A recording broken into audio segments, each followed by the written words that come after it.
Wow, sudah sebentar.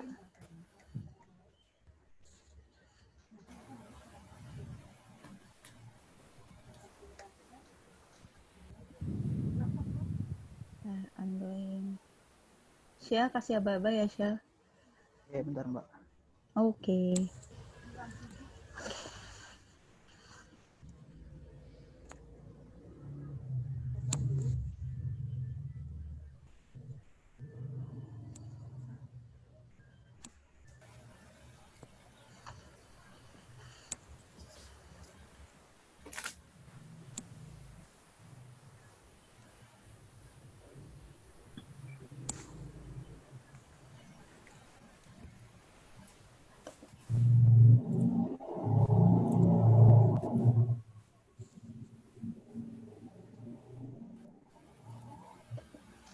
Oke, Mbak, mulai ya. Oke, materi yang share screen siapa? Yang sharing screen dari Mas Ferdi. Tadi bisa ya? Internetnya stabil ya, Mas ya? Insya Allah, Mas. Nggak tahu nih kalau IndiHome mendadak hancur, nggak tahu juga nih. Oke, saya backup. Saya backup. Enggak. Oke, Rusel, silakan. Disambungkan terlebih dahulu. Habis disambungkan langsung salam aja gitu, Sonia langsung. Iya, halo gitu. Halo, selamat sore gitu. Oh, Mas Jufri ini mau gantikan, Mas.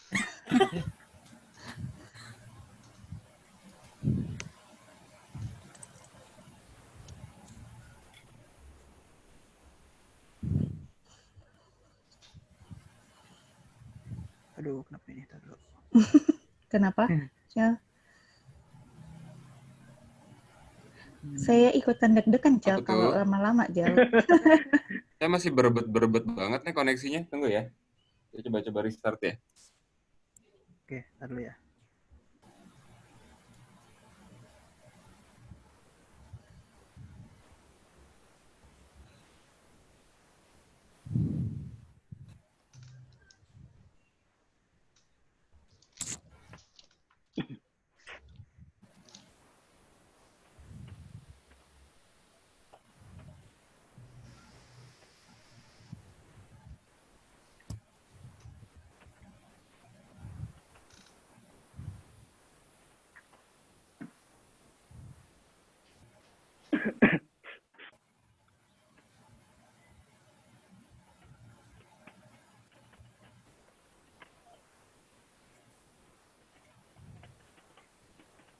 Paton, jangan lupa kasih tahu ya, ini acara ngabuburit kita.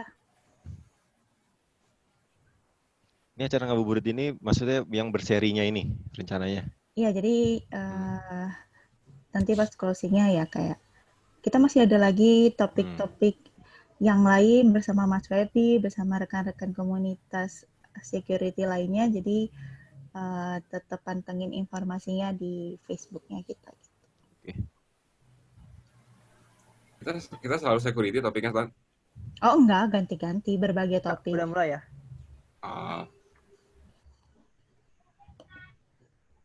Masih loading. Udah mulai.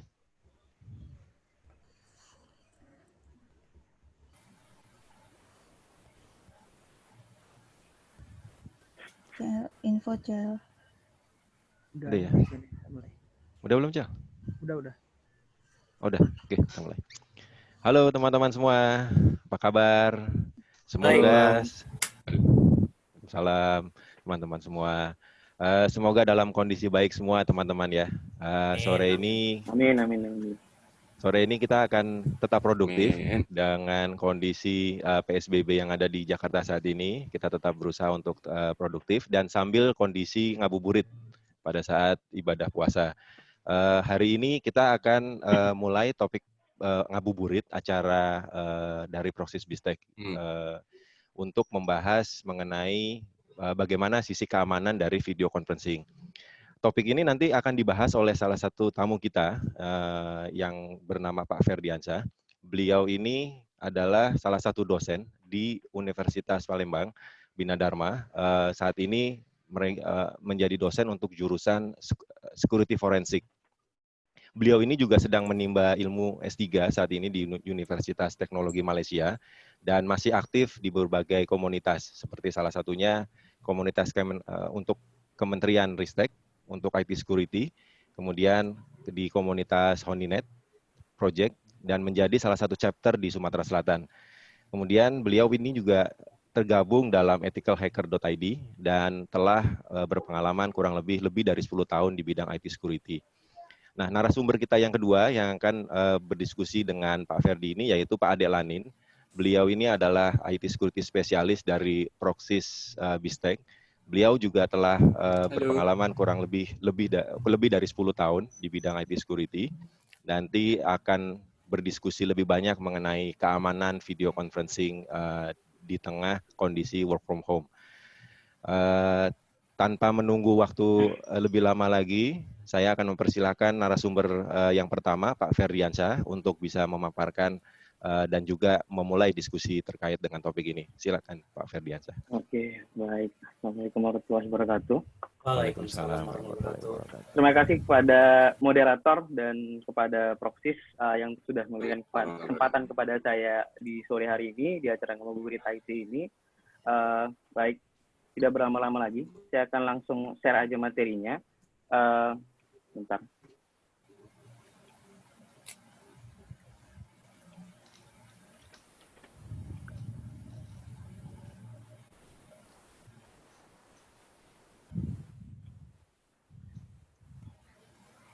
Oke. Baik, bismillahirrahmanirrahim. Selamat sore semua, salam sejahtera untuk kita semua. Baik, sesuai tema yang sudah disebar sebelumnya, jadi hari ini saya akan membahas bersama Pak Adek juga. Jadi materinya tentang how to choose a secure video conference platform during work from home ini. Jadi memang ini lagi happening dan banyak juga dibahas di beberapa forum, YouTube dan lain sebagainya. Jadi hari ini kita akan bahas lebih mendalam bagaimana cara memilih platform yang baik, terus tips-tipsnya seperti apa, terus ya apabila sudah terjadi gimana cara penanganannya dan lain sebagainya. Baik, saya akan langsung saja. Jadi di sini saya tampilin slide. Jadi yang isinya tentang beberapa platform yang lagi happening sekarang, lagi banyak dipakai sama semua orang, baik yang gratis atau bentuknya berbayar. Jadi ada Zoom, ada Meet, ada Microsoft Teams, ada Webex, Skype, Join.me, dan lain sebagainya. Sorry saya sebut merek, tapi nggak apa-apa lah ya. Oke, jadi apa sih software video conferencing ini sebelum kita bahas lanjut ke teknis dan lain sebagainya. Jadi ya ini adalah perangkat untuk membantu kita untuk selama pandemik ini. Jadi si software ini sangat membantu sekali untuk orang perkantoran. Jadi menggantikan rapat yang konvensional, seminar-seminar webcast, kolaborasi, bahkan pelatihan gitu kan. Jadi dapat menyelenggarakan sebuah pertemuan web yang sukses sehingga bisnis kita tidak terganggu dengan adanya pandemik seperti sekarang ini. Terus mungkin saya akan langsung saja masuk ke platform yang pertama. Jadi karena kita memang bahasnya ke arah platform gitu ya. Jadi karena platform, jadi kita bahas platform. Jadi mungkin saya akan bahas 3 saja karena terkait waktu juga. Karena akan kita bahas isu dan fitur-fitur yang ada di dalamnya sehingga agak butuh sedikit banyak memakan waktu. Jadi saya ambil 3 saja. Jadi yang memang lagi dipakai sekarang lagi rame. Bahkan si Eric Yuan sendiri ini masuk sebagai miliuner sekarang kalau kita lihat di berita-beritanya. Jadi ini lahir di launching tahun 2013 gitu ya. Sampai sekarang sekitar udah 6 tahun. Jadi ya pendapatannya bisa lihat sendiri lebih banyak sekali. Pusatnya di San Jose, California, Amerika. Oke, jadi mungkin saya akan bahas terkait teknik kenapa sih Zoom ini lagi happening gitu kan. Jadi mungkin si Zoom ini salah satu platform yang menyediakan sarana free atau alias gratis kepada orang yang ingin memanfaatkan teknologi ini. Jadi Zoom ini sendiri feature free-nya adalah dia menggratiskan untuk satu sesinya itu selama 40 menit dengan jumlah limit usernya 40 sampai 100 user. Nah karena inilah mungkin si Zoom ini menjadi begitu populer. Selain si Zoom ini punya karakteristik user interface yang enak dipakai gitu kan, user friendly, sehingga di Indonesia sendiri aplikasi ini cepat sekali populer selama kurun waktu 1-3 bulan selama pandemik ini happening gitu. Jadi itulah kenapa Zoom ini naik sekali. Tetapi di balik hal tersebut, ketika orang rame-rame make gitu kan, dipakai di acara kementerian, dipakai untuk acara kedinasan, rapat dan sebagainya, bahkan untuk kelas sekolah pun makainya ini. Sehingga kemudian lahirlah isu-isu yang menjadi muncul kekhawatiran untuk orang untuk menggunakan aplikasi ini. Kenapa sih gitu kan? Mungkin saya akan bahas langsung ke sini. Jadi beberapa waktu lalu Zoom mungkin udah pada dengar. Jadi ada yang Zoom bombing istilahnya, kemudian ada yang nyusup, ada yang intercept, kemudian akunnya pada dijual. Jadi tapi yang sudah dipublish benar-benar ada beberapa yang saya cari, termasuk di sini ada, mungkin saya ambil beberapa aja kali ya. Jadi beberapa isu Zoom ini yang telah dulu dipublish, jadi selama kurun waktu 2020 ini. Yang pertama ada AirHostXC, ini kenanya di Windows. Jadi ini terkait Zoom client meeting-nya. Jadi masih terkait enkripsi. Jadi permasalahan enkripsi nanti akan saya bahas di slide selanjutnya.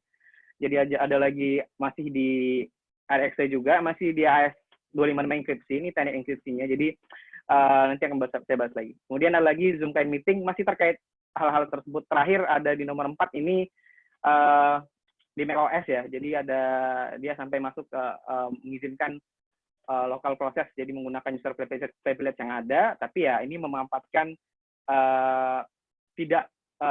jadi user ini terlapor ini menginstal aplikasi tidak dari halaman resminya, sehingga ada terlapor itu ada malware yang masuk ke macOS-nya. Cuma saya nggak tahu apa valid atau tidak ya. Oke, mungkin itu saja dulu, nanti saya bahas lagi. Oke, jadi ini apa sih AirHostXC ini? Jadi ini problematikanya adalah ditemukan di Zoom Client Meeting di 46.11. Jadi ini problemnya adalah masih terkait ke enkripsi juga. Tapi sudah difixkan di yang terbaru. Jadi new enhanced fiturnya adalah di semua lini, ada di Windows, ada di macOS, ada di Linux, ada Android juga, ada di upgrading AS encryption-nya, jadi encryption standar. Jadi ini mengincrease atau meningkatkan proteksi dari si Zoom-nya. Jadi untuk end-to-end-nya sebenarnya udah di-upgrade sama si Zoom-nya sendiri, karena mungkin nanti saya bahas di slide selanjutnya terkait dengan end-to-end encryption. Kemudian ada lagi ini Zoom and DOSX System Interface yang saya bahas tadi. Jadi ini Zoom ini menyamar istilahnya, jadi menyamar meminta sistem untuk menipu pengguna agar menginstalnya. Jadi dilaporkan pada 1 April 2020 sama Felix Steele. Jadi dia menyisipkan malware atau file Linux yang dikira malware, kemudian dalam paket terus diinstal, jadi dibundle sama packaging-nya. Jadi secara atau sengaja tidak sengaja masih butuh pembuktian lebih lanjut. Kemudian juga ini terkait end-to-end encryption ya. Jadi dilaporkan sama Michael Joyer. Jadi dia menulis intercept-nya sendiri di rapat Zoom tidak dienkripsi end-to-end. Sebenarnya ini terkait pengaktifannya juga. Kalau tidak diaktifkan juga end-to-end-nya nggak jalan, sama seperti kalau kita menggunakan WhatsApp dan aplikasi lain sebagainya, harus diaktifkan dulu baru end-to-end-nya jalan, seperti itu. Oke, jadi secara feature sendiri untuk security, karena kita bahasnya how to secure media platform gitu kan. Jadi secara feature, ini si Zoom sendiri udah menghadirkan beberapa feature, dia udah publish di website-nya. Jadi ini merunut referensinya ya. Jadi dia udah punya secure meeting with end-to-end encryption. Jadi harusnya kita tidak usah khawatir lagi. Terus dia udah punya create waiting rooms for 10 days. Nanti saya akan bahas kenapa waiting rooms ini sangat diperlukan sekali, karena beberapa waktu lalu ada isu yang sangat fenomenal sekali terjadi di kementerian ceritanya. Jadi kemudian ada lagi require host to be present before meeting start. Jadi ini kayak semacam ruang tunggu dulu sebelum si user masuk ke dalam ruang meetingnya. Kemudian expel participant all party. Jadi ini pengaturan user lah. Kemudian mengunci meeting, kemudian scan save watermarks. Jadi kalau misalnya terjadi plagiarism di screen share-nya, kemudian ada audio signature-nya sendiri. Audio signature sendiri untuk ya plagiarism juga, pencegahan terhadap hal tersebut. Jadi enable or disable atau partition record gitu. Kemudian ada password protect meeting. Jadi ini merunut dari referensinya dari halaman si Zoom-nya sendiri. Jadi harusnya dengan feature yang ada sekarang ini, nanti kita bandingkan dengan beberapa platform lain, apakah mana yang paling bagus gitu, mana yang paling baik. Ya, gitu. Oke, kemudian ada lagi ini yang itu sempat jadi isu juga, Zoom leaking data to Facebook. Jadi Zoom ini membocorkan informasi ke Facebook, bahkan jika Anda bukan pengguna Facebook. Jadi mungkin ini terkait afiliasi juga nanti kita akan bahas. Jadi ini baru isu juga, saya ambil dari di halaman yang sama di saya ambil tadi di intercept.com ini, tapi belum ada validasi apakah ini sudah dipublish benar-benar atau belum, karena belum ada validate-nya juga, belum dipublish dari si Zoom dan lain sebagainya. Jadi baru sekedar isu juga. Jadi apa yang terjadi? Jadi Zoom ini telah menarik Facebook SDK-nya dari aplikasi iOS untuk platform Apple dengan menghapus fitur login dengan Facebook gitu. Jadi ini kenapa hal itu bisa terjadi gara-gara hal ini. Terus ada lagi Zoom and Local Privilege Escalation. Oke. Jadi ini penulisnya Zach Whitehacker ini menulis tentang seconds pada 1 April. Jadi benar-benar baru banget. Jadi banyak dipakai, malah jadi banyak diserang orang, jadi target gitu kan. Jadi ya kasihan sebenarnya sama Zoom-nya. Baru mau booming, tiba-tiba malah diserang abis-abisan gitu. Kayak ada yang nggak seneng, tapi ya gimana ya, ini kan kayak saya baru bayi, baru mau berkembang, baru mau tumbuh gitu kan. Tiba-tiba kayak mau dijatuhin gitu. Jadi dia adalah seorang ex-NSA hacker, jadi dia ngedrop New Zero Day for Zoom. Jadi kayak nanti ada video, ada link YouTube-nya juga. Jadi ini kayak UNC Pet Injection, terus dari domain ke lokal itu seperti apa, ada videonya. Jadi ini teknik perobohannya dengan pre-install malware juga, masih dengan malware juga. Jadi untuk memunculkan apapun yang diinginkan menyerang sebagai root. Nanti kenanya mungkin di Windows. Mas Ferdi, mohon maaf Mas Ferdi, sepertinya presentasinya belum full nih Mas Ferdi tampilannya. Mungkin bisa dimodifikasi sedikit biar teman-teman bisa lihat. Ini kosong ya Mas di sana? Di kita kelihatan Mas, cuman tampilannya tampilan untuk pemateri. Oh ini ya, oke. Sorry. Makasih Mas. Oke, sebentar ya Mas. Dia ini ya, ada ininya. Oke, saya ambil yang soalnya saya pakai second screen, jadi yang halaman gedenya nempel di link satunya. Bentar, Mas. Oke, saya ini dulu. Hide this thumbnail kayaknya. Ya, di swap. Oke. Full ya Mas? Iya, full Mas. Siap, lanjut. Oke,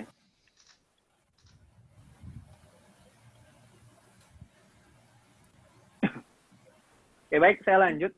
Sorry, ada gangguan sedikit. Oke, baik, ini ada beberapa tambahan lagi dari si Zoom-nya sendiri. Jadi, saya bukan membela di sini. Satunya saya cuma memberikan input. Jadi, nanti di akhir sesi ini, kita akan nilai sama-sama mana yang lebih baik dari ketiga platform ini. Oke, jadi ini karena si Zoom ini banyak banget diserangnya gitu kan, jadi banyak banget terjadi penyerangan terhadap aplikasi ini. Kemudian Zoom ini tidak tinggal diam sebenarnya. Jadi yang diusulkan memang beberapa negara termasuk di Singapura sendiri itu sudah membanned si Zoom ini untuk tidak digunakan gitu kan, karena belum ada ini. Nah, karena mungkin negara itu juga kemudian di beberapa kementerian kita juga udah melarang untuk menggunakan aplikasi ini terkait privilege dan kerahasiaan pastinya, integritas data dan lain sebagainya. Jadi atas karena hal itu, si Zoom ini melakukan beberapa manuver lah ya, termasuk dia meng-hire ex-Facebook security chief-nya sebagai untuk ya mengakomodir lah gimana bikin aplikasi dengan keamanan yang baik gitu. Kemudian di update yang terbaru itu ada meeting control yang lebih baik gitu dibanding yang sebelumnya. Jadi kalau kita lihat di slide, tadi ada including ini option called security gitu. Jadi kalau lihat di sini, kita lihat dia menambahkan security di sini. Jadi kita bisa mengcounter security-nya di tombol yang di sini. Gitu ya. Jadi dari name save, ada chat, ada share screen, ada log meeting, enable waiting room, gitu kan. Jadi ini fitur terbaru dari mereka. Sebenarnya di sebelum-sebelumnya mungkin nggak ada 3 bulan belakang. Kemudian setelah hal itu ditambahkanlah fitur ini untuk mengakomodir hal-hal tersebut gitu. Jadi ini secara tidak langsung dia mengallow host untuk weekly untuk merespon isu-isu terkait Zoom bombing yang lagi happening juga. Kemudian juga bisa melakukan lock the meeting, kita kunci meetingnya, jadi orang lain nggak bisa masuk.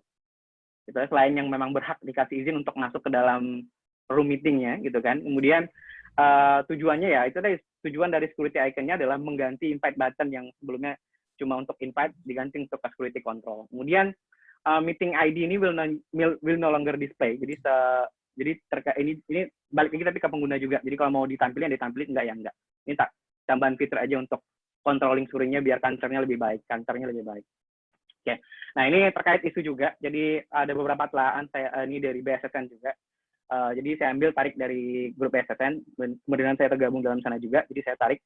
Jadi ini ada upaya-upaya. Jadi upaya-upaya mencegah penyusup dan melindungi data pada rapat virtual di sektor infrastruktur kritis nasional. Karena ini penting sekali. Jadi BSSN ini dia mengkontrol. Jadi terkait dengan infrastruktur kritis nasional, termasuk kementerian, alat-alat kita nasional seperti BUMN yang punya kepentingan sangat vital terhadap Indonesia itu dikontrol sama BSSN. Jadi pas kemarin saya lihat lahannya sama teman-teman juga ngelihat ini kasih input juga, terus mereka publish semacam white paper gimana caranya untuk mengcounter hal tersebut gitu ya. Jadi bagaimana kalau misalnya kita sudah termakan konten gitu kan, kemudian ada bagaimana ada yang menyamar gitu, nanti ada dibahas di situ. Mungkin kalau nanti ini saya sharing ke bersama dengan slide-nya, slide papernya. Kemudian ini terkait tentang pelarangan penggunaan aplikasi telekonferensium di Kementerian Pertahanan terkait pengamanan informasi data. Jadi sudah sampai ke hal ini. Jadi di Indonesia bukannya tidak ada penanganan terhadap itu, udah ada yang mereview juga, udah ada yang kontrol, udah ada yang mengimbau. Tapi mungkin tugas kita sini sama-sama untuk saling memberikan awareness, meningkatkan awareness, termasuk saya sendiri di sini. Jadi termasuk saya di kampus saya itu saya berikan awareness bahwa sebenarnya tidak apa-apa menggunakan asal dengan awareness atau punya pengetahuan yang cukup untuk menggunakan aplikasi tersebut gitu, agar tidak terjadi hal-hal yang tidak diinginkan. Oke, kita clear diskusinya di sekarang. Jadi beberapa hari ini mungkin malah bulan puasa ya, baru-baru banget ini ada isu banget. Jadi isu ini sampai dilempar kemana-mana, sampai ke Facebook, WhatsApp grup, ke Twitter juga gitu kan, sampai pening di mana-mana gitu, di grup-grup aktivis atau security di komunitas juga ada gitu kan. Jadi mungkin udah pada lihat juga. Jadi ada beredar di sosial media, ada WhatsApp grup ibu-ibu yang mengklaim laptopnya yang telah terinstall Zoom dan kemudian laptopnya menjadi masalah, kursornya bergerak sendiri dan mengarah ke manage Google account gitu kan. Ini beneran bisa nggak sih gitu kan? Atau beneran menjadi masalah nggak sih? Ini kekhawatiran orang-orang gitu. Malah ada yang nanti ada satu lagi saya share. Jadi apakah ini benar-benar bisa terjadi atau cuma isu-isu belaka atau cuma apa ya, mungkin ibu ini benci sama platform ini kemudian bukannya suzon ya, sorry ini belum puasa, tapi mungkin kita coba mengklikan isunya. Oke. Kalau misalnya ditanya bisa nggak ini terjadi, bisa, tapi dengan syarat-syarat yang harus dipenuhi. Mungkin bukan maksudnya syarat yang harus dipenuhi benar-benar, tapi memang ada harus. Jadi dalam dunia hacking sendiri, jadi kejadian seperti ini bisa terjadi. Yang pertama, yang paling gampang sekali terjadi, ini terjadinya di lokal. Bisa jadi juga ini terjadinya di wireless lokal LAN, bisa jadi terjadi di kantor gitu kan. Terjadi remote access. Yang kedua, kalau ngelihat sikonnya, ini yang terjadi adalah remote access. Saya nggak tahu apakah posisi remote desktop-nya terbuka atau remote tidak. Access. Yang jelas remote desktop-nya si ibu ini kayaknya sepertinya kebuka gitu. Nah, ini sebenarnya nggak boleh terjadi gitu. Kemudian bisa mengarah ke Google account sendiri ya bisa, tapi kalau sudah benar bisa di remote. Tapi ini perlu proses yang panjang sebenarnya. Jadi nanti bisa dicek di YouTube, nanti ada prosesnya. Jadi ada proses yang namanya. Yang terakhir mungkin apa ya? Selain dia harus, selain ketiga hal tadi, harus ada IP yang bisa diakses, baik itu lokal maupun publik gitu.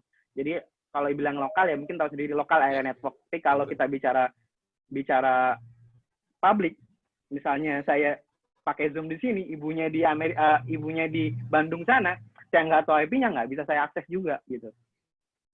Kecuali dia pakai ada IP DMZ dan lain sebagainya. Yang paling dimungkinkan dalam kasus ini terjadinya di lokal gitu. Tapi kalau misalnya di luar, saya nggak tahu apakah yang kena adalah remote desktop-nya, apakah Windows-nya gitu kan. Karena memang ada beberapa kayak Google Chrome yang bug lama atau browser lama itu bisa memungkinkan hal ini terjadi gitu.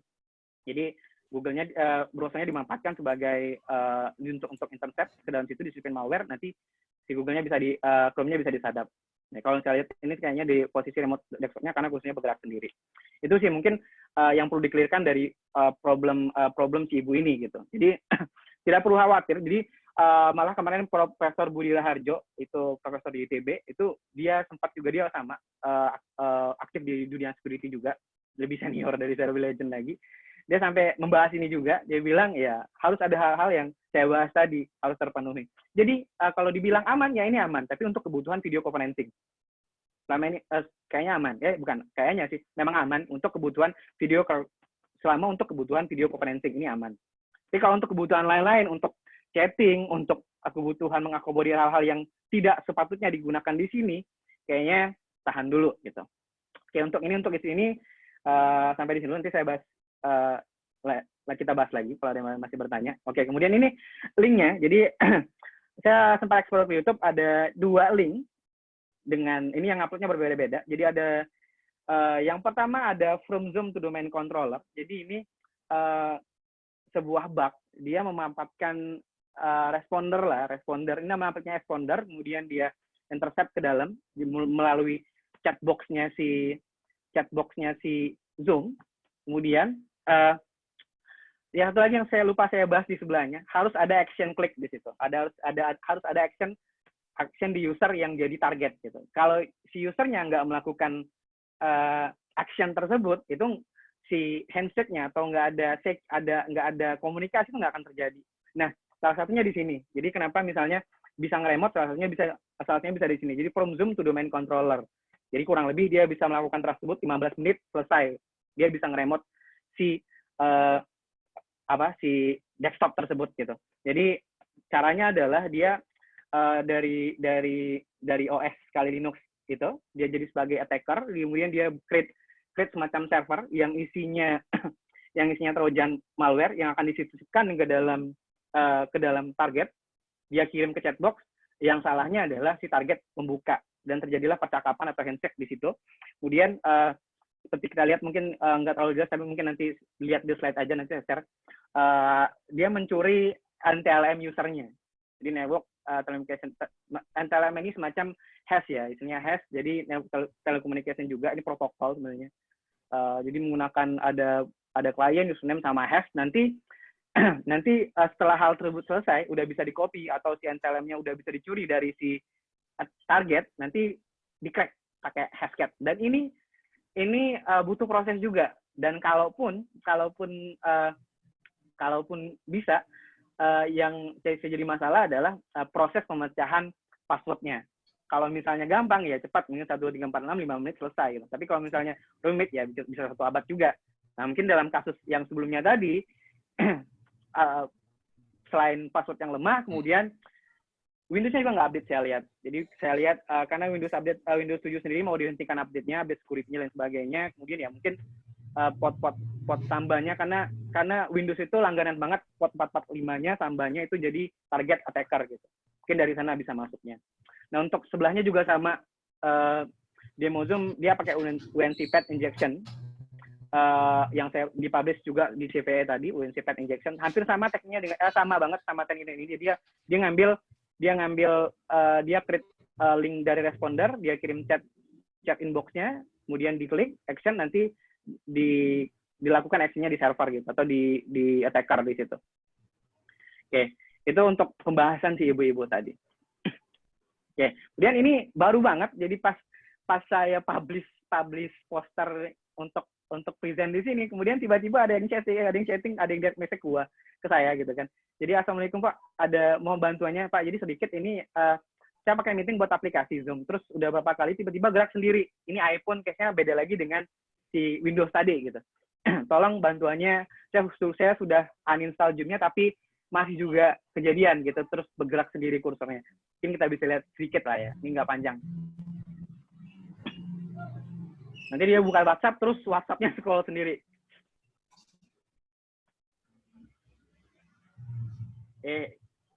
Oke, sorry. Ini kayaknya saya salah paste video, tapi kurang lebih di video lain itu dia ini mungkin lagi normalnya aja. Nanti dia buka aplikasi WhatsApp terus ke email, banking segala macam, nanti kursornya bergerak sendiri. Nah, ini yang saya lihat, ini iPhone ini tahu saya adalah produk yang salah satu yang keamanannya cukup kuat gitu ya.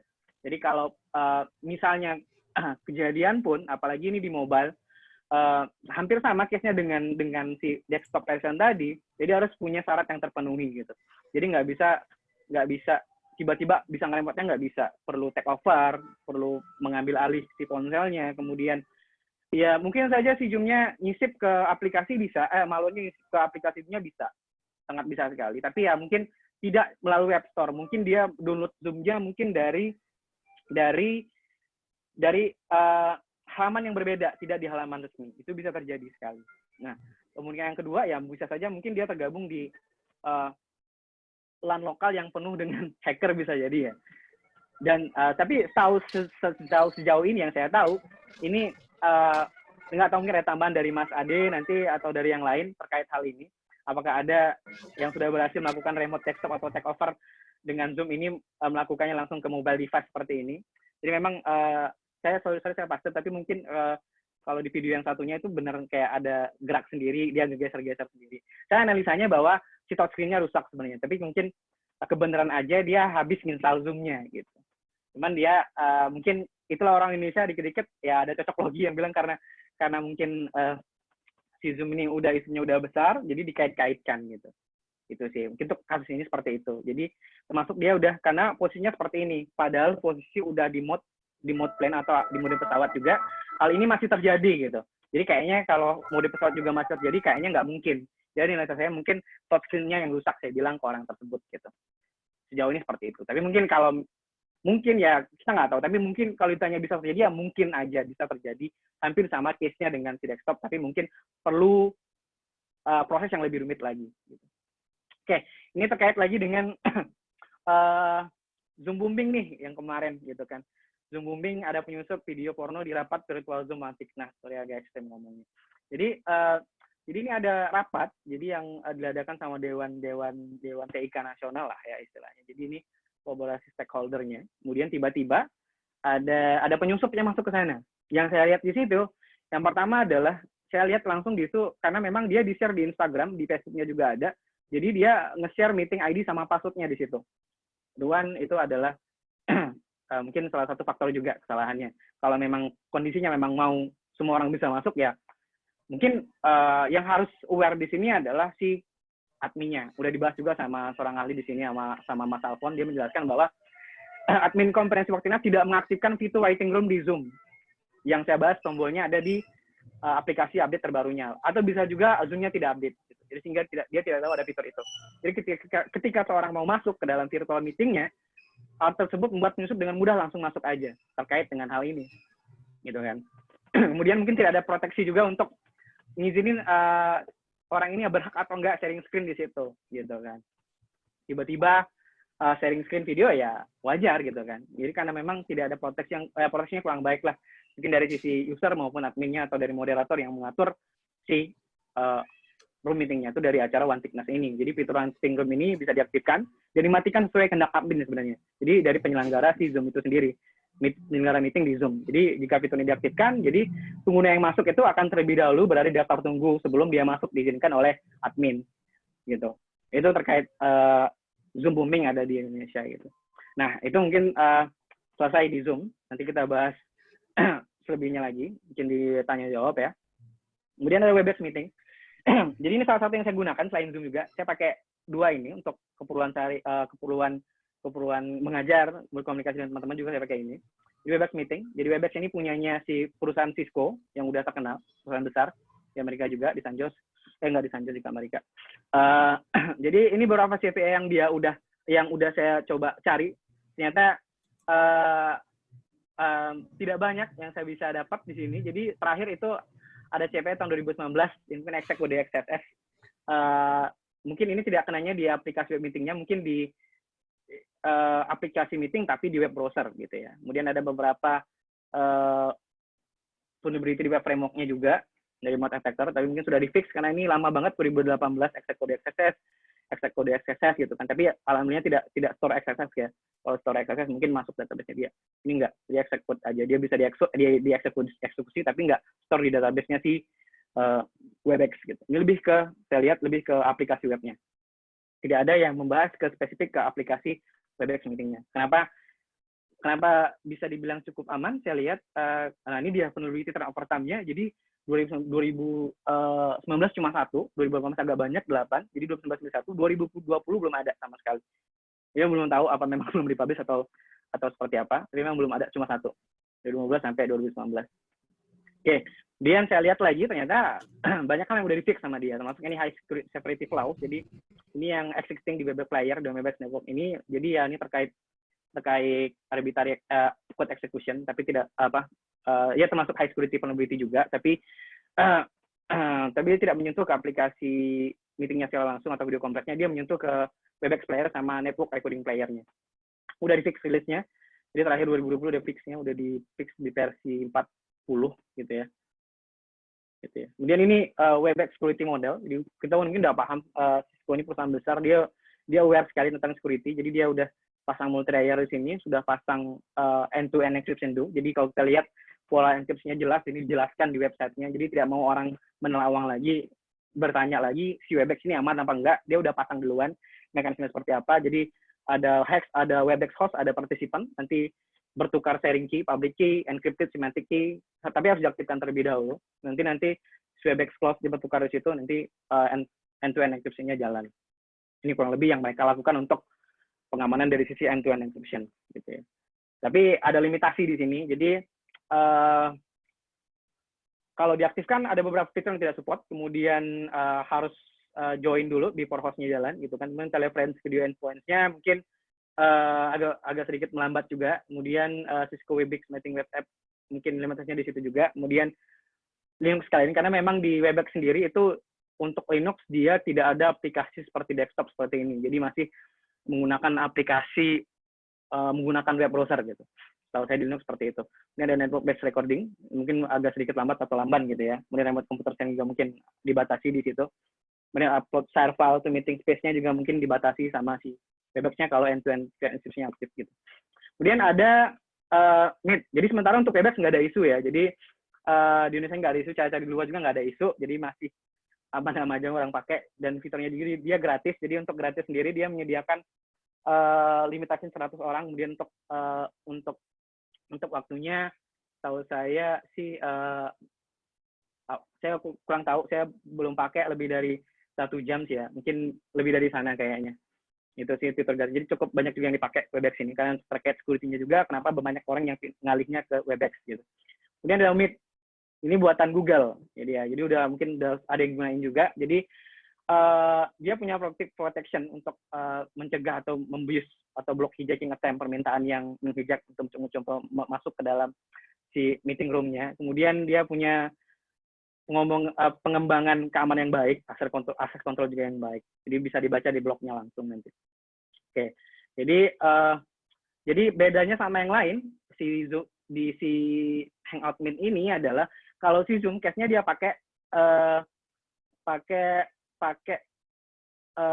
A9, 10, 11 digit number, tapi si Google malah pakai 25 karakter lebih panjang meeting ID-nya ketimbang si Zoom gitu. Jadi bedanya seperti itu. Dia pakai ID yang lebih unik ketimbang si Zoom-nya. Kemudian ini lagi beberapa feature yang dia hadirkan, ya di Secure by Design Infrastructure, kemudian Compliance Certification, Incident Management, Reliability, sama Transparansi. Oke, mungkin si Google Hangout Meet ini masalahnya adalah cuma di sisi user interface ya yang saya bilang, karena karena kita harus pakai, dia tidak punya aplikasi seperti desktop yang dipunyai sama 2 aplikasi sebelumnya, masih menggunakan web based gitu ya, web based application. Jadi sehingga juga kontrolnya juga agak sedikit ribet menurut saya. Kemudian kita nggak bisa ngelihat view yang banyak kayak view gallery atau apa. Jadi kita pakai apa yang standar dipakai atau standar yang muncul, ya udah muncul gitu. Kita nggak bisa terlalu banyak bermodifikasi lah di situ atau berinteraksi dengan orang banyak di situ. Oke, mungkin itu dulu dari 3 bahasan tadi. So which one is the best? Mungkin saya akan diskusi dengan Mas Adek Landin terkait hal ini. Mungkin saya stop dulu sharingnya. Ya, mungkin Mas, ada yang mau tanya jawab, mungkin silahkan sebelum saya lanjut ke tips-tipsnya nanti. Ya baik, menarik sekali nih Mas penjelasan ya mengenai keamanan dengan menggunakan video conferencing Zoom dan juga tadi ada case-nya mengenai kenapa dia mengalami seolah-olah kayak dia dihack tapi ternyata padahal itu belum tentu suatu hacking terhadap ponselnya dia. Ini juga kita mendapatkan feedback nih Mas dari teman-teman di Facebook bahwa mereka antusias sekali dengan materi yang tadi baru saya sampaikan. Bahkan mereka meminta video recording dari materi ini untuk bisa diupload ke dalam Facebook sehingga mereka bisa bakar ulang Mas. Jadi antusiasmenya tinggi nih Mas terkait dengan topik ini. Kemudian untuk diskusinya mungkin saya persilakan diskusinya dengan Pak Adeklanin dan juga dengan teman-teman yang ada di komunitas. Jika ada pertanyaan silakan ditanyakan melalui forum grup. Nanti kami akan menanyakannya kepada Pak Ferdiansa dan juga Pak Adeklanin. Silakan. Oke, Pak Ferdi, kita diskusi yang tadi ya. Jadi yang mana, Mas? sebetulnya saya tertarik sih dengan yang desktop si ibu-ibu itu, sama yang di iPhone. Ya, pertama mungkin yang di iPhone 6. Kebetulan iPhone 6 pun juga saya punya dan itu udah rusak. Jadi sebetulnya isu dari touchscreen itu memang untuk jenis seri iPhone itu memang ada ya. Dan itu sering terjadi. Saya bukan berusaha mengalihkan sebetulnya, tapi sebetulnya kalau yang saya pahami, Apple itu pada saat menerima aplikasi, dia cukup selektif. Kan? Karena Apple cukup selektif. Jadi ada mekanisme sandboxing dari sistem mereka sendiri, dari iOS.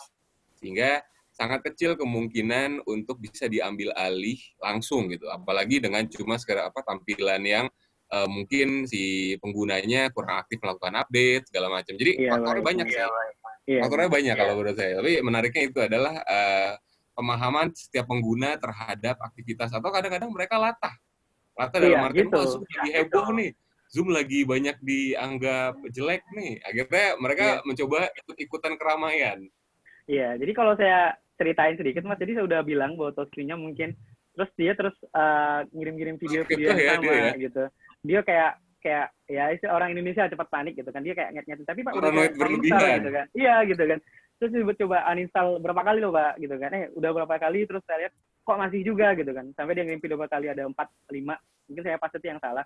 Jadi terkait terus scroll-nya ke WhatsApp, terus ke ngarah ke mobile bankingnya dia, tapi nggak ngepas gitu kan.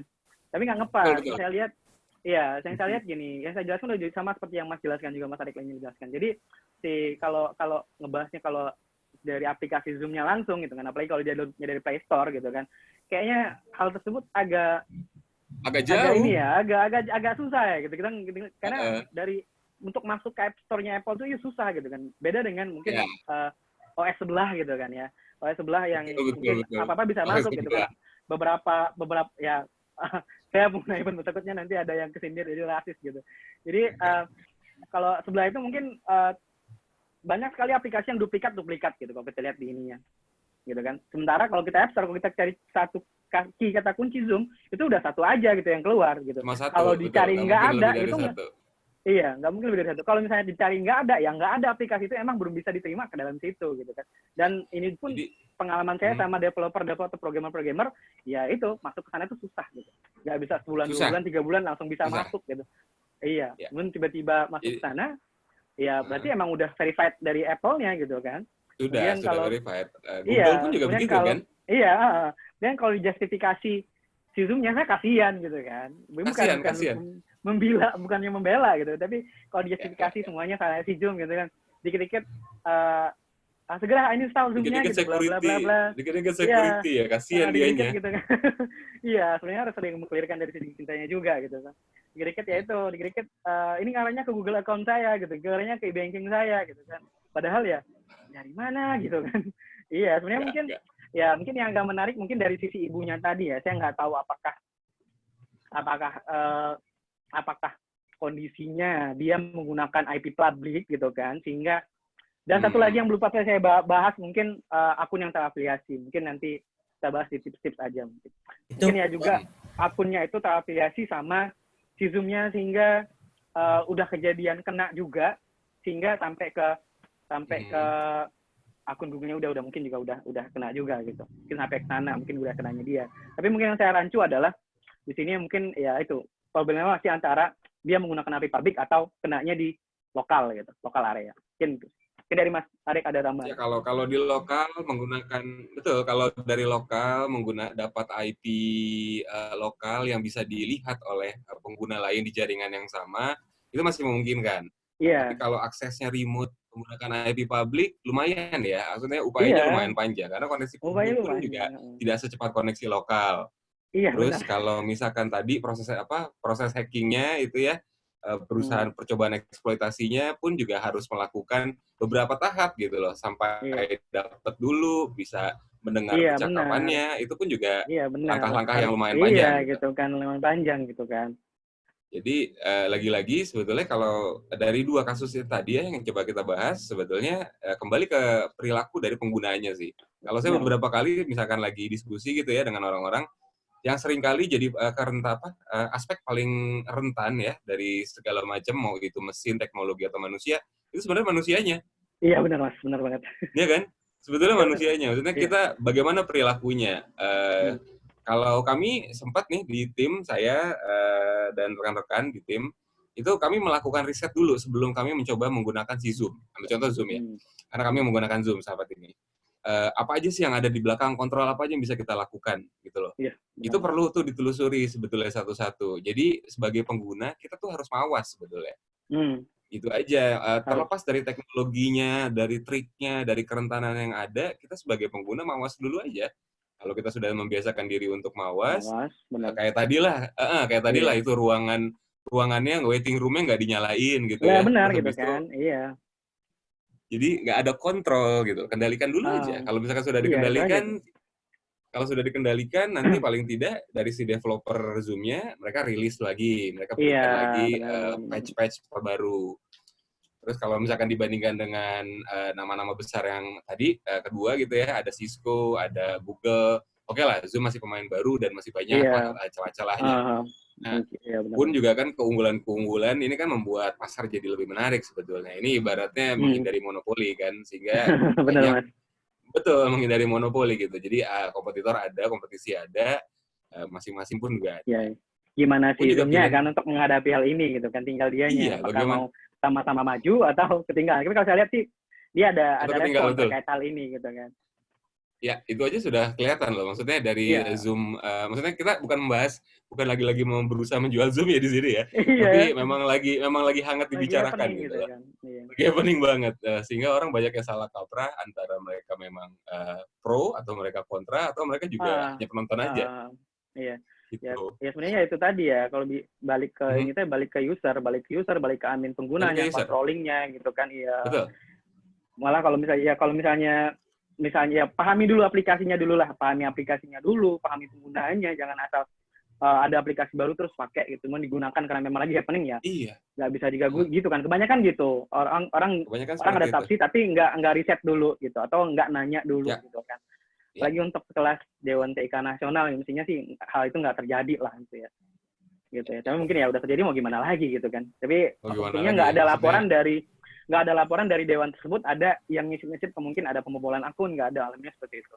Nah, itu dia. Maksudnya kita kan sebenarnya kadang-kala kerentanan itu atau kebocoran informasi itu nggak langsung dipaparkan ke publik. Kadang-kadang apa istilahnya ya, mungkin mereka sudah sempat menyematkan sejelek-jeleknya rootkit gitu ya, jelek-jeleknya. Atau apapun yang bisa mereka taruh di dorman, ada di kliennya, ada di komputer target. Nah, ya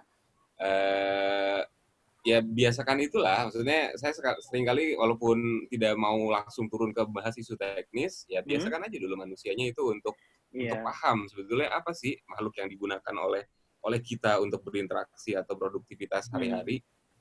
Dari situ dulu. Iya, dari situ dulu lah. Mungkin kalau misalnya kita pun mungkin kita sebagai user yang mungkin baru nggak paham, mungkin yang saran saya mungkin ya itu aja sih, share ID-nya ya, mending modelnya yang dipakai adalah mode invite, jangan mode public seperti itu. Invite aja satu-satu gitu kan. Kalau memang lebih secure seperti itu ketimbang di publish tapi nggak tahu keamanannya yang bakal kita pakai seperti apa gitu kan. Benar-benar nggak tahu lah istilahnya, mending ya di invite manual gitu. Jadi lebih aman gitu. Ini ada satu pertanyaan lagi nih terkait sama keamanan dari video conferencing. Sebetulnya kan kita pakai tools video conferencing, ada yang berbayar, ada juga yang gratis. Sebetulnya baik di gratis maupun berbayar itu sebetulnya dari sisi keamanan bagaimana sebetulnya? Ini terlepas dari sisi pengguna ya, sebagai pemakai ya. Tapi kalau dari sisi alatnya sendiri, dari situsnya sendiri sebetulnya gimana keamanannya? Oke, mungkin Mas Adek dulu atau mungkin Mas Adek dulu ya. Oke, kalau dari saya kami sedang dalam tahap pengujian. Jadi ada tools untuk video conferencing. Video conferencing ini kan pada dasarnya memanfaatkan dua protokol standar ya, kalau misalkan di komputer itu ada TCP, ada UDP. Iya benar. Nah, dari dua itu sebenarnya ada turunan-turunan lainnya. Ada yang bilang kayak H264 audio dan sebagainya. Iya. Betul. Habis itu kalau secara soketnya ada yang menggunakan WebSocket, ada yang menggunakan WebRTC. Nah, WebRTC ini lagi populer nih sebetulnya. Tapi kendalanya dari WebRTC ini memang belum sematang teknologi enkripsi untuk TCP. Untuk kalau misalnya kita menggunakan handshake di mana TCP. Kalau UDP kan broadcast sifatnya kan. Iya. Terima nggak terima paketnya bersih atau nggak bersih itu pokoknya terima aja. Gitu. Nah, sedangkan kalau misalkan WebRTC ini enkripsinya memang masih dalam tahap pengembangan. Jadi ada yang bilang WebRTC ini nggak ada enkripsi sampai saat ini. Ya, keamanannya hanya menggunakan SSL atau TLS aja, tapi videonya nggak dienkripsi. Nggak ada semacam pairing key yang memungkinkan orang untuk oke, gue setuju, gue bisa melihat lo setuju untuk bisa melihat gue gitu. Jadi memang secara teknologi itu yang bisa dibahas. Nah, berbayar atau nggak berbayar, ya kalau kita kembali ke dasar tadi saya sudah sempat sebutkan kembali ke manusianya. Cuma kalau dari yang jika memang ingin menggunakan yang gratis selama masih yakin dan itu dikendalikan dengan cukup baik, tidak dipublikasikan dengan asal gitu ya, itu saya rasa cukup aman gitu. Jadi memang harus kembali lagi ke perilakunya. Nah, mengenai ID misalkan, ID ada yang di-generate kayak si Zoom tadi nge-generate sekitar berapa 6 atau 8. Kalau Meet, Google Meet itu dia lebih panjang. Sebetulnya saya juga sempat 25. Saya juga sempat mencoba satu aplikasi dan itu bisa mengenerate string yang lebih panjang sebenarnya suka-suka kita. Kita bisa bikin cuma 3, kita bisa bikin cuma 5, kita bisa bikin sampai mungkin 10. Jadi kembali lagi sih itu sebenarnya bagaimana kita untuk mencoba untuk mengadopsi layanannya ya. Bagi yang menggunakan masih awam ya mungkin diperhatikan aja, jangan asal terima, jangan asal accept gitu loh kalau ada undangan, atau jangan asal klik. Mentang-mentang dibilang ini undangan Zoom untuk rapat apa gitu, jangan asal klik, perhatikan dulu yang undang siapa, URL-nya seperti apa. Iya benar. Karena khawatirnya jadi sasaran itu kan, jadi sasaran social engineering nantinya. Iya benar. Pak, kalau mau tanya nih Pak, kalau ada nggak sih tanda-tanda kalau kita kena hack dari pemakaian video conference ini? Ada tanda-tandanya gitu Pak? Tanda-tanda ya. Oke, mungkin saya jawab dulu Mas ya. Tanda-tanda seperti tanda-tanda kena hacking lah ya istilahnya ya.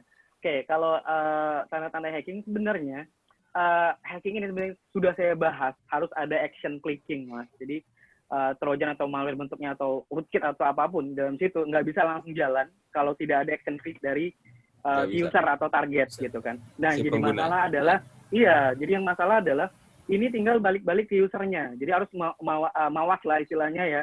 Jadi misalnya ada chatbox gitu kan, isinya link, misalnya download ini atau download apa gitu kan. Kalau nggak jelas, mending nggak usah gitu kan. Kita nggak tahu apa posisi yang, kita nggak tahu apa si link itu, mending nggak usah gitu.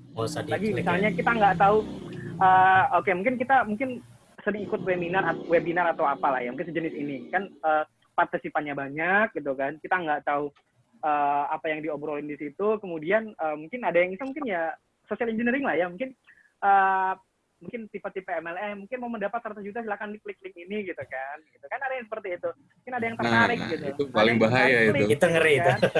Iya, kita nggak tahu apakah nanti bentuknya dia modenya rootkit atau apa, atau modenya keylogger, dia nancap ke sana terus ngirim data ke server, kita nggak tahu. Itu salah satunya. Untuk tanda-tanda mungkin kalau secara eksplisit, kalau selama menggunakan Zoom mungkin langsung kena itu nggak mungkin Mas. Jadi mungkin perlu proses seperti yang bilang Mas Adek bilang tadi. Perlu proses. Mungkin ya makanya tadi di YouTube mungkin sekitar 15 menit paling cepat loh itu Mas. Kalau IP-nya udah ketahuan, udah ada yang ngeklik, hashcat-nya ketebak. Password-nya sederhana gitu ya, itu bisa cepat. Iya. Hashcat, nerjemahin hashcat itu bukannya gampang gitu kan. Kalau misalnya kompleks, iya bisa berhari-hari loh gitu kan. Belum bikin word list-nya. Kita sebagai hacker tahulah paham gimana bikin word list gitu kan. itu susah gitu. Kalau ketiba pas dapatnya yang gampang 1 sampai 6 atau tanggal lahirnya dia gitu kan, ya inilah gitu kan. Mungkin ini nih semuanya kayak runtutan gitu Mas. Jadi kalau misalnya dapatlah mungkin dia dapat ID di dark web gitu kan, yang kemarin sempat dijual rame-rame gitu kan, dark web, terus kemudian dia dapat email. Si email ini ternyata afiliasi sama akun Instagram, akun e-bankingnya dia, akun Gmail-nya dia dan lain sebagainya gitu kan. Ya kalau udah satu password lagi masalahnya. Iya, password sama semua lagi. Satu password Zoom, ya kena semua. Mungkin sampai ke password desktopnya juga sama. Ya mungkin tipikal orang ini mungkin yang nggak mau capek lah ngapain password gitu. Tapi ya ini fatalnya di situ gitu loh. Jadi kalau misalnya bahaya lagi misalnya ya orang tuh bisa nggak tahu password, tapi afiliasinya sama. Misalnya akunnya Ferdi semua. Kemudian ya orang bisa nebak-nebaknya gak tanggal lahir segala macam mungkin ya pasnya gampang ya dapat gitu kan, dari social engineering, dari melihat Instagramnya dia, plat mobilnya dia, mungkin kita nggak tahu.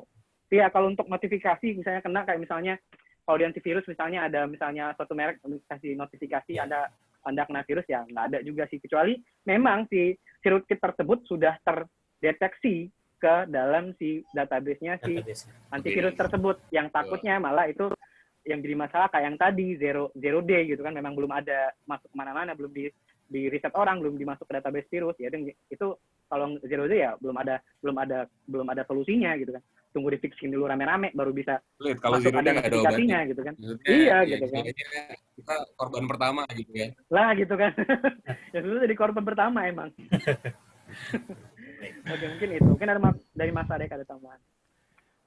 Ya, ada tambahan mungkin dari Pak Adek? Kalau enggak, saya lanjut ke pertanyaan berikutnya nih. Kebetulan ada yang nanya nih. Oke, kebetulan ada yang menanyakan seperti ini. Tadi dari yang dijelaskan sama Mas Ferdi ya, tadi dijelaskan Zoom secara cukup lebar dan kemudian ada berita-berita terkait sama keamanannya. Kemudian ada produk pembandingnya juga seperti Webex ya, ataupun Google Hangout. Kira-kira sebetulnya dari ketiga tools tersebut, mana sebetulnya yang mungkin ya lebih baik ya kalau misalnya dari sisi perspektif IT security atau dari sisi pengalaman dari Mas Ferdi atau Pak Adek gitu loh, terkait dari 3 tools ini. Atau mungkin ada alternatif lain kalau seandainya menggunakan platform video conferencing lain yang kira-kira memang aman untuk dipergunakan. Karena saat ini memang saya lihat juga banyak ya platform-platform untuk video conferencing yang bisa digunakan. Silakan, Pak. Oke, mungkin saya dulu Mas ya. Oke. Jadi kalau kita bahas video conferencing ini kan ada 2 Mas ya. Jadi bisa bentuknya menggunakan alat, jadi bisa menggunakan Vicon istilahnya, dipakai alat, kita broadcast pakai IP public gitu kan. Kemudian ada yang menggunakan software. Software ini pasti lebih praktis dan ya kita nggak perlu nyeting alat lagi, kita nggak perlu ngalling orang dulu untuk invite gabung itu dan punya IP juga gitu kan. Dan lebih fleksibel juga kalau software gitu kan. Kita bisa akses di mana aja kapan aja gitu kan, pakai handphone juga bisa gitu kan. Bisa ikut kelas di mana aja gitu kan. Sementara kalau untuk Vicon sendiri ya kekurangannya adalah itu, kita harus setting alat dulu gitu kan, kita harus pakai satu channel yang sama gitu kan. Mungkin kalau misalnya lebih parah lagi, lebih ribet lagi ya memang untuk si alat mungkin lebih aman gitu ya.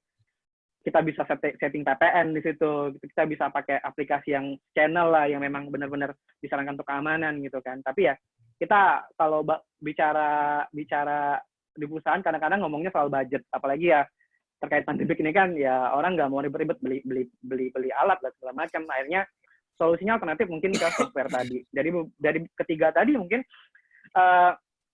kalau untuk sekarang kalau untuk beberapa bulan ke belakang di Zoom ini saya sadari sendiri mungkin ini nggak aman untuk pakai. Kemudian setelah beberapa bulan kemudian terus update bikin patching mungkin saat ini saya bilang cukup aman, apalagi untuk video conferencing saya rasa aman.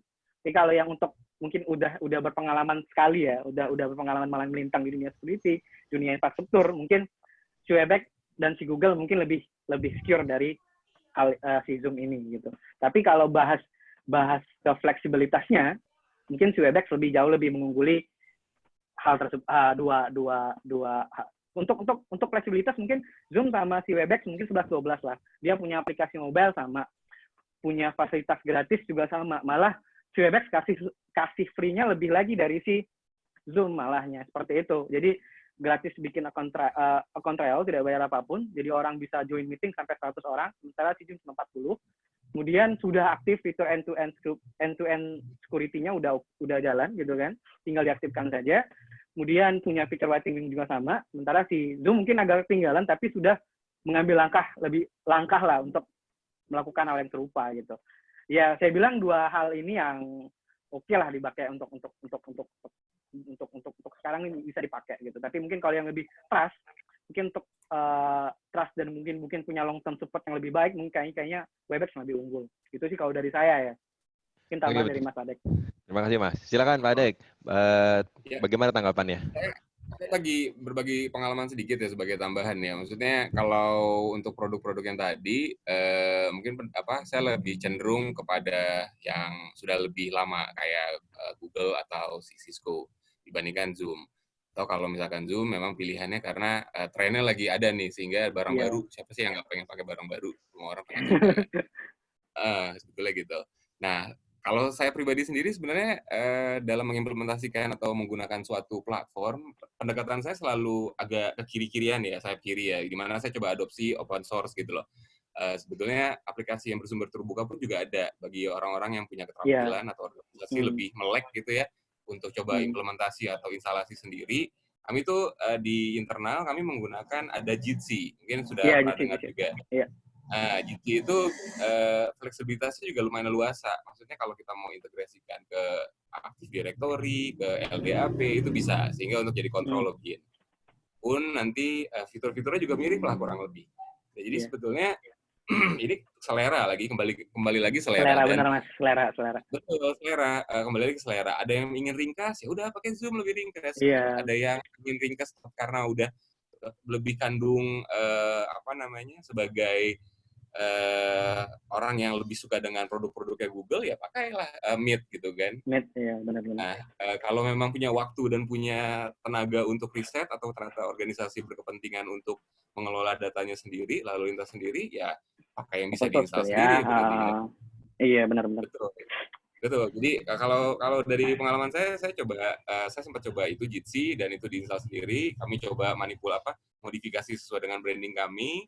Itu pun juga dipersilakan oleh si developernya. Jadi silakan aja gunakan dan update mereka pun juga cukup cepat. Jadi kalau misalkan ada pilihan lain, jika tidak harus pakai produk yang sudah jadi, mau coba implementasi sendiri, terus modifikasi, pilihan aplikasi-aplikasi sumber terbuka tuh jadi ini juga loh. Jadi silakan dilihat gitu loh. Dan kami gunakan dan cukup memfasilitasi sejauh ini. Ya secara biaya karena bebas, penggunanya bebas, ruangannya bebas, tinggal skalabilitasnya aja yang dipikirkan. Mau dipasang di server seperti apa, mau dipasang di VM seperti apa, itu yang jadi pilihan. Ya benar Mas. Ya, jadi kalau tadi dari pengalaman saya dari sisi user awam, kalau dari Mas Adek dari sisi user expertnya seperti itu, gitu sih. Iya. Cukup menarik nih diskusinya nih. Kalau mungkin ada perusahaan yang punya IT departemen sendiri yang udah punya departemen infrastruktur, mungkin bisa coba ke yang Mas Adek saranin tadi, pakai Bitrix tadi gitu kan. Tapi kalau memang ya banyak perusahaan yang UKM lah ya, usaha kecil menengah yang tidak punya resource itu, ya opsinya adalah itu tadi, balik ke yang gratis gitu kan. Cuma ya itu tadi, tolong awareness-nya ditingkatkan gitu ya. Oke. Dibiasakan. Oke, baik.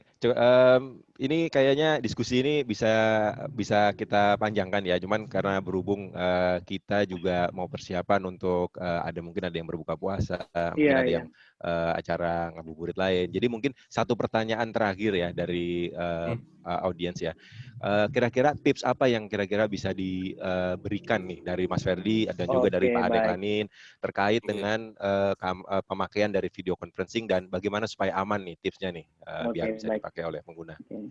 Ya, mungkin saya sharing screen lagi ya Mas ya. Silakan Pak. Oke, sebentar saya buka lagi Mas. Tadi agak close soalnya.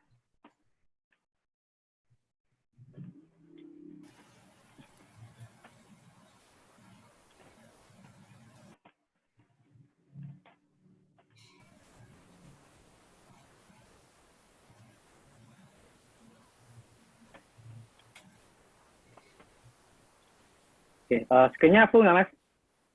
Ya, Ya, Oke, full. ya. Silakan. Oke, mungkin ini kesimpulan sekaligus tips ya dari saya. Mungkin ada tambahan dari Mas Adelanin juga. Jadi mungkin tips yang pertama yang harus kita pastikan adalah jangan single sign on lah istilahnya. Jadi single sign on ini yang saya bilang satu akun, satu email, satu password. Jangan kalau bisa. Jadi jangan single sign on. Jadi kalau memang agak parnoan, mending pisah aja, bikin satu akun Gmail yang khusus buat video conference. Gitu ya.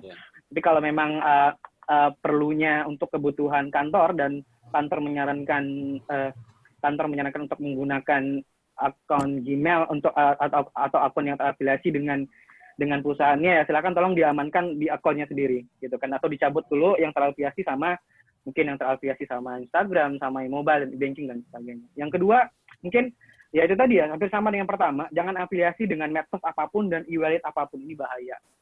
Ya baik Oppo segala macam lah, atau disebut merek dan e-banking segala macam, tolong jangan dihubungkan. Jadi putuskan dulu, kalau bisa didiskonekkan dengan beberapa aplikasi tadi. Kalau tidak bisa putusannya, tolong hubungi call center-nya untuk diputuskan gitu kan.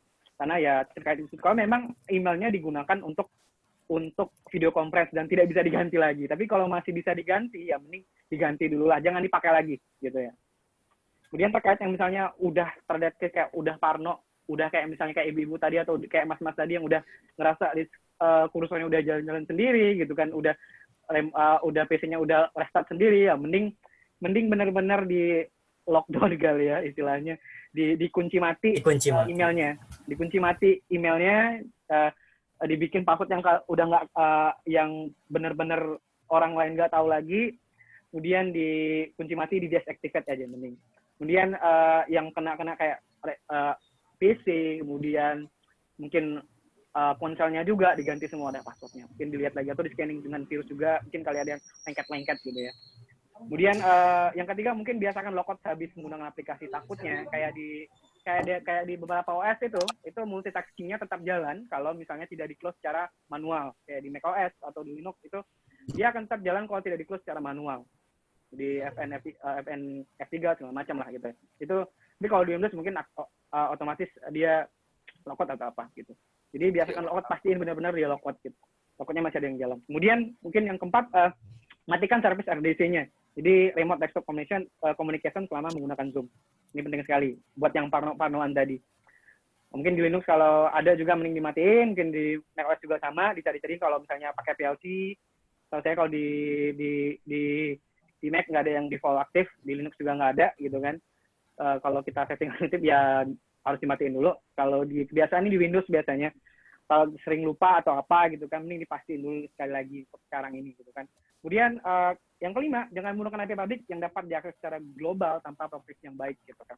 Jadi diperhatikan dulu, misalnya lagi di kantor, cek koneksinya kemana nih gitu kan. Jadi kalau misalnya nggak ngerti ini IP public apa IP lokal, tanya dulu ke IT departemennya. Saya pakai IP apa nih? Kalau IP lokal yang di bawah DMZ atau di bawah firewall, oke, itu bisa digunakan. Tapi ya tetap hati-hati di lingkungan lokalnya juga. Takutnya itu ya, kita tetap harus hati-hati, dibiasakan hati-hati ya untuk awareness juga. Takutnya ada yang muncul juga di dalam, kita nggak tahu.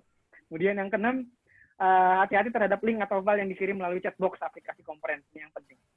Karena yang kejadian sekarang ya, yang kejadian kenapa bisa kurang lebih path-nya atau jalurnya melalui hal tersebut gitu kan. Kemudian yang ketujuh, apapun aplikasinya, aplikasi conference-nya, baik admin atau moderator rapat atau usernya sendiri yang ikut partisipan di rapat itu sendiri harus mengetahui cara penggunaannya yang baik, aware terhadap keamanan, waspada terhadap user yang mencurigakan yang ingin bergabung ke dalam rapat. Kemudian yang terakhir mungkin tidak melakukan sharing ID dan key session rapat, tapi bila yang saya jelaskan tadi kalau misalnya awam, nggak ngerti apa-apa, apalagi misalnya rapat tersebut terkait dengan privasi, misalnya kenegaraan, perusahaan vital nasional dan sebagainya. Itu sih mungkin dari saya. Mungkin selebihnya ada tambahan dari Mas Adek Lanin untuk tips-tips ini. Ya, silakan Mas Adek. Oke, kalau dari saya sih sederhana aja ya. Maksudnya pertama itu kita biasakan untuk selalu melihat terlebih dahulu gitu. Jadi kalau di manajemen risiko itu ada istilah curiga. Curiganya positif sebetulnya. Curiganya untuk kita lebih ke arah waspada. Kalau mungkin bahasanya kalau kayak di rumah nih ada orang dalam satu hari mondar-mandir di depan jalan pagar rumah kita itu 3 kali hati-hati tuh. Iya, ngapain itu kan? Jadi, itu ngapain tuh dia tuh gitu loh. Iya. Jangan sampai kejadian. Jangan sampai kejadian. Nah, kalau yang lain-lain sih sebenarnya bisa dibantu sama orang-orang yang lebih terbiasa ya. Jadi kayak kita mungkin kalau di organisasi ada tim IT, kalau mungkin di keluarga adalah yang masih muda gitu yang lebih suka dengan teknologi. Itu bisa ditanyakan. Jadi konsultasi aja dulu, pertimbangkan dulu, jangan langsung pakai. Kurang lebih kayak yang lain-lainnya tadi sampai butir yang ke-8 tuh saya paling tertarik tuh. Apalagi kalau sudah urusannya dengan instansi pemerintah gitu atau organisasi. Di mana kekayaan intelektual atau rahasia informasi yang terdapat di organisasi itu sangat-sangat sensitif gitu ya. Sensitif dalam artian memang klasifikasinya sangat rahasia, atau kalau misalkan organisasi yang komersial gitu yang memang bisnis, mereka mementingkan itu karena itu kekayaan intelektual mereka. Itu jangan sampai bocor dan itu sangat rentan jadi target. Iya benar. Gitu. Makanya ada istilah spear phishing kan, di mana orang memang mencoba melakukan hacking tapi metode social engineering terhadap satu orang atau satu figur. Ini rentan memungkinkan sekali ke arah sana. Jadi tips-tipsnya sih lebih hati-hati apapun yang mau dilihat dan lebih waspada aja. Lihat-lihat ada bentuk-bentuk yang anomali kayak misalkan huruf I berubah jadi huruf L, satu berubah jadi huruf I, kayak gitu gitu ya. Phishing jatuhnya. Udah sih kalau dari saya kurang lebih itu aja, nggak terlalu banyak. Balik ke Mas Tommy silakan. Baik, terima kasih Mas Ferdi dan juga Mas Adek untuk penjelasannya. Jadi seru ya diskusi kita hari ini ya, ngabuburit hari ini ya. Jadi kita bisa tetap produktif meskipun dengan kondisi yang terbatas, tidak bisa keluar dari rumah ataupun dari tempat kita berada sekarang. Saya ucapkan terima kasih untuk sesi hari ini. Mungkin kita akan cukupkan sampai sini dulu. Kita akan punya sesi ngabuburit lain di kesempatan yang lain. Jadi bagi para rekan-rekan Facebook, silakan like Proxys Bistek untuk mendapatkan jadwal ngabuburit berikutnya. Nanti kami akan share topik-topiknya dan juga narasumber-narasumber yang juga tidak kalah menarik dengan apa yang disampaikan oleh Mas Ferdi dan juga Pak Ade Landin ini. Terakhir kami akan sampaikan bahwa kami punya produk terkait dengan pelatihan juga. Mungkin dari Pak Zufri ada yang ingin di-sharing terkait pelatihan interaktif.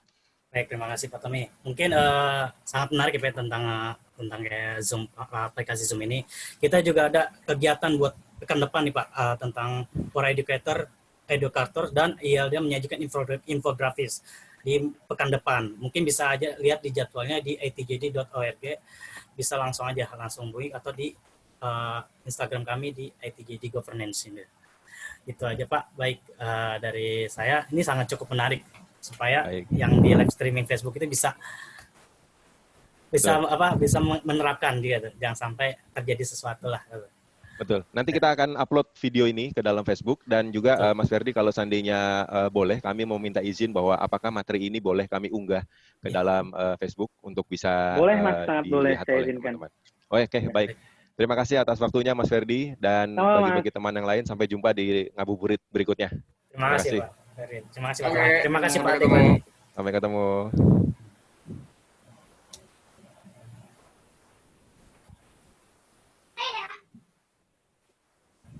Alhamdulillah. Selesai.